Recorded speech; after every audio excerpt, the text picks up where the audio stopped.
Alright,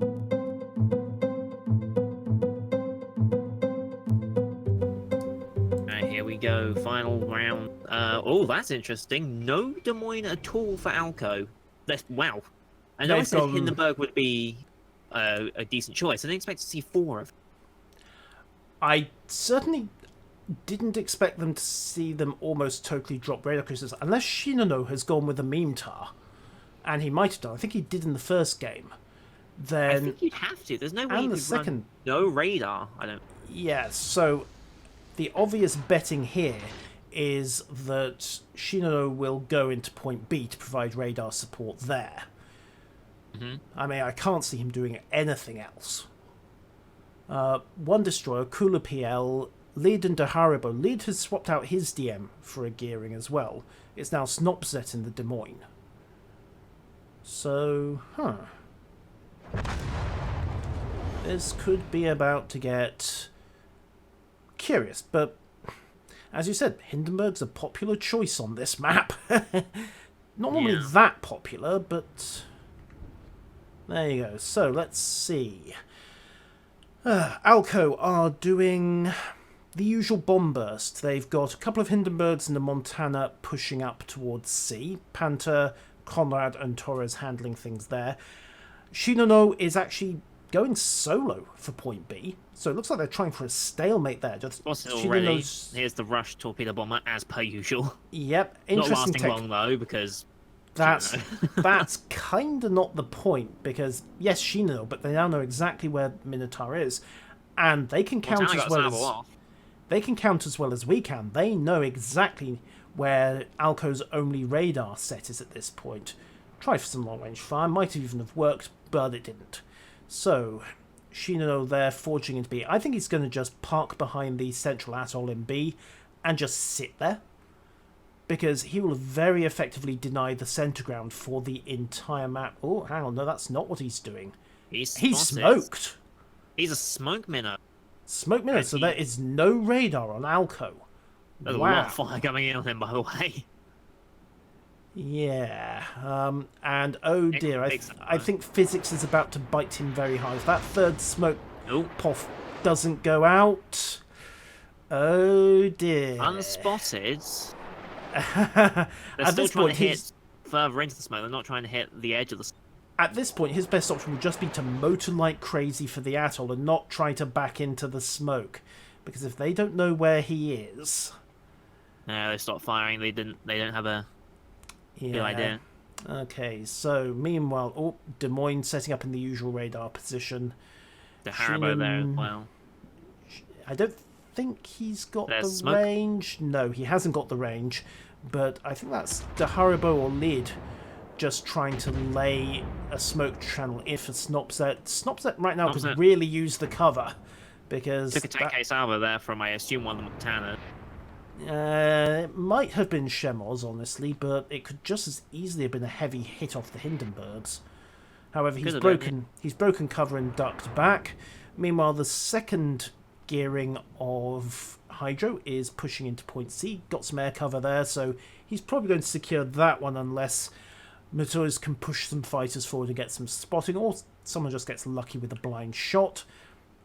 Point A, again, Kula is running the best he can, but with the fighters... aircraft are hovering around A. Yeah, but with the fighters engaged, those two torpedo bombers from Drowsy Forest have got a clear run. In fact, fighters are gone.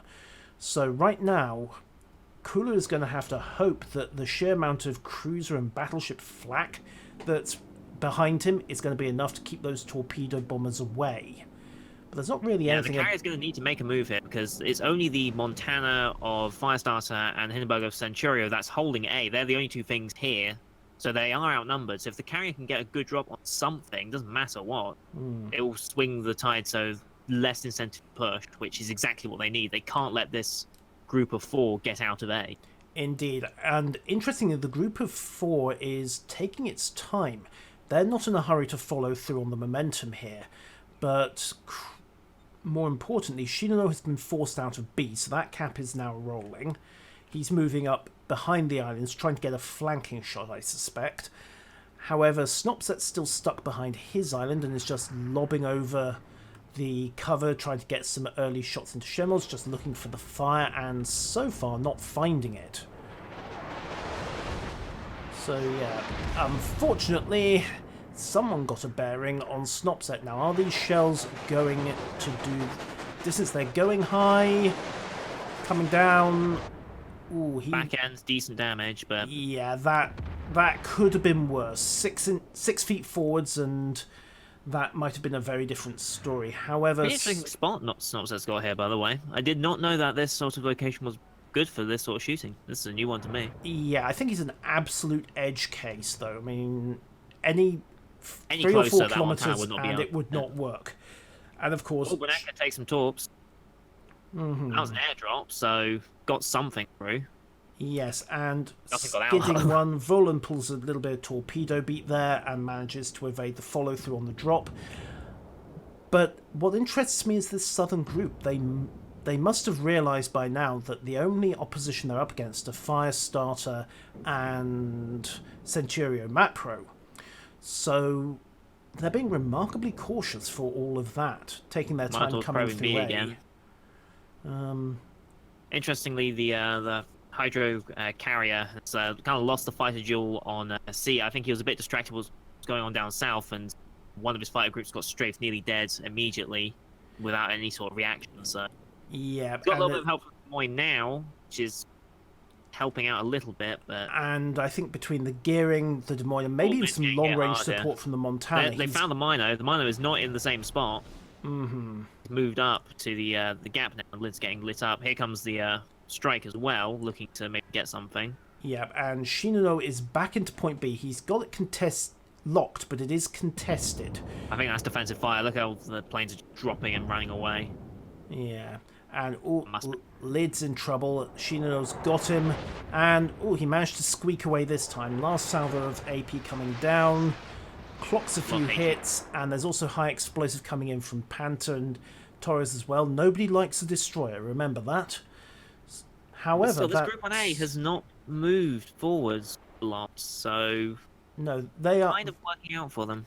Those 2 Hindenburgs are being very, very cautious. They're content just to sit back, hold the point, and just let Firestarter and Macro just do the same.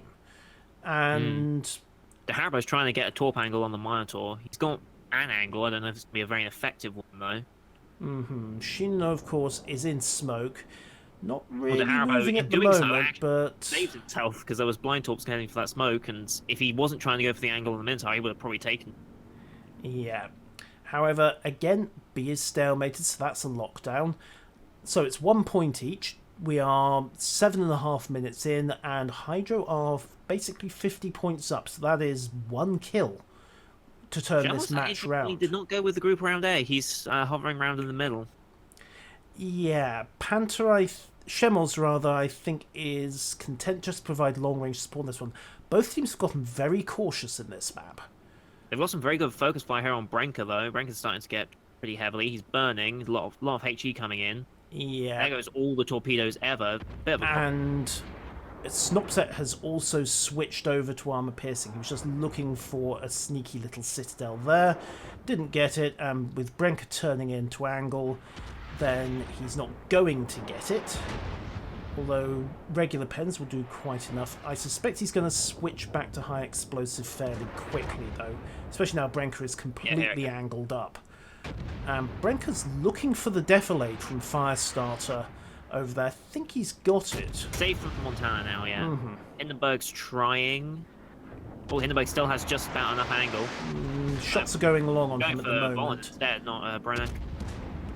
Yeah, but Volin still has Brenner's number though, quite easily. But how much is Snopset willing to give up just to get that shot off? Quite a lot by the look of it. I mean, he's probably reckoning that his autoloaders will let him match the 2 Hindenburgs for DPM. And if he can get a cheap kill on Brennanker... Oh, Firestarter now has a shot, there it is. And Brennanker there just backed up that little bit too much and gave a shot. So Snopset definitely does have the DPM advantage. Now the question is whether he's got the health advantage to swap rounds with Volan 7. I don't know how the Haribo avoided those torpedoes, but he did. That was... Wow. He got real lucky there. He flat broadside onto the entire torpedo salvo, and somehow there was a gap. That was actually incredible. And yay, he shall fear no torpedoes, for his stereo is at 120 decibels and blasting Eurobeat. Shamos is pushing into B, though. I'm not sure he really needs to do that right this second. I think he's of the opinion that with Brenniker down, he needs to take the pressure off Voland. Otherwise, Firestarter and Macro will just push up on A, roll the flank, and just leave Voland with nowhere to go, basically. Yeah, that's what we're doing. But in the middle of the map there's so many angles of fire going on that he can't mitigate all of them. He's got torpedoes coming in as well, though...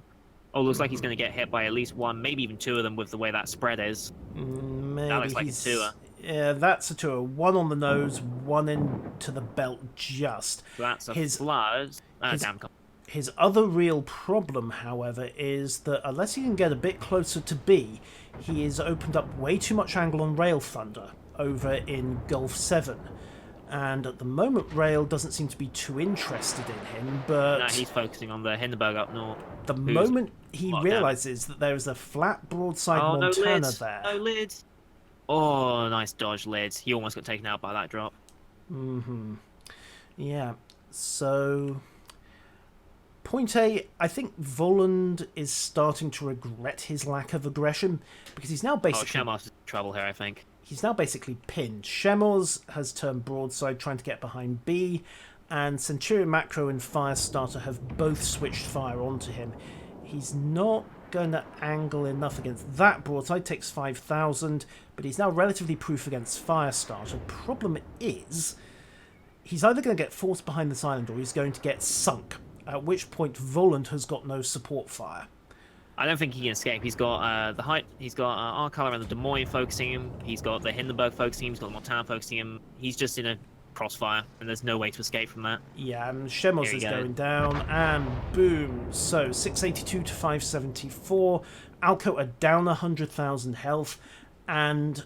But they all hold all three cap circles, so that points advantage they currently have for Hydro. They're not going to hold all three for much longer. Looking down at point A once again, Snopset again is just pouring the suppressive fire onto Voland, keeping him looking forward. Meanwhile, if you look to Voland's right, there's a big old package of American liberation coming around the corner. Yeah, Voland is moving forward to avoid that. He knows... obviously aware that's going to... Yeah, but the problem is that he can't deploy torpedoes at that angle. No. He can't effectively fire without taking the pressure off Voland. Wants some action as well here, look. The carrier wants to look. It looks like the gearing is having a go as well. De Haribo dropping some Mark 17s, but Voland easily avoid them, and that's Voland forced out of point A. So he's being forced to move. Enough. Now, at this point, Firestarter can do exactly really what Voland and Brenniker should have done about 10 minutes ago. Well, 5 minutes ago. And just barreled straight on and really kept the aggression going. Well, De Haribo is in a bit of an awkward position. The carrier spotted some torps for him, so he's got a little bit of time. Oh, no. I think that might be a hit. Come on, back it up, back it up, back it up. Ooh. De Haribo has some of the best luck with dodging torpedoes today, I must say. Well, find yourself some Eurobeat and get a montage, because he's not spotted, so I'm not getting anything, but Voland is about to succumb to the inevitable. Unfortunately, and this is worth noting, Snopset had such good smoke cover for this whole engagement that he was able to just artillery duel 2 Hindenburgs into the ground. And point A goes, Voland's gone. So Firestarter and Centurion... Yeah, Firestarter and Centurion can just put on the gas, but I honestly don't think there's much else they're going to be able to contribute to this one, unless they somehow pick up Matoys at long range. So, 2-1 to Hydro, 230 points up. My bad. There goes Conrad, so it's now 340 points up. 5 minutes I didn't see Shino go down. I'm not sure what eventually got him. I didn't see that one, I must admit. Neither did I, but that's the way of the Hydro have a convincing lead now. Look at that. Over 300 points. Yeah, over 350 points. And the last cap circle swinging. Yes, and ALKO are pretty much Already admitting that giving they're the GGs. gone as well. We're seeing some GGs. Not a formal concession. This isn't StarCraft 2, but at this point, with a 160,000 health deficit, 5 ships down, 400 points, and all 3 cap circles swung, there's really not a lot they can do. No, just wait for the inevitable. The points are going by so quickly. They are contesting C again. Hindenburg's pushing in, trying to get something done. And fair play to Torres DT for trying that, and he might even be able to smack our colour a couple of times, but yeah, Hydro just pulled it together in these second and third games and really had the aggression that ALKO didn't display. And I was really surprised to see ALKO go passive the way they did in the mid-game on this match. Yeah, they had a numbers advantage on A. They knew where both destroyers were because they were constantly a presence for B and C. They might not have been spotted, but you can take a very educated guess that when the caps were contested, well, it's obviously not the Des Moines. Des Moines is not going to be pushing forward that you would probably have seen him do it. So destroyers are both on B and C. What's holding this up at A? There's just 2 ships down there, and they had a 4 ships there. So I feel like they should have pushed through A a lot quicker. Instead, they just held, and then Snopsit just had a field day farming 2 Hindenburgs. Yeah, and make that a 3rd Hindenburg, because Lid is about, well, maybe. Yeah, there he goes. And that is game. So, ALKO are out.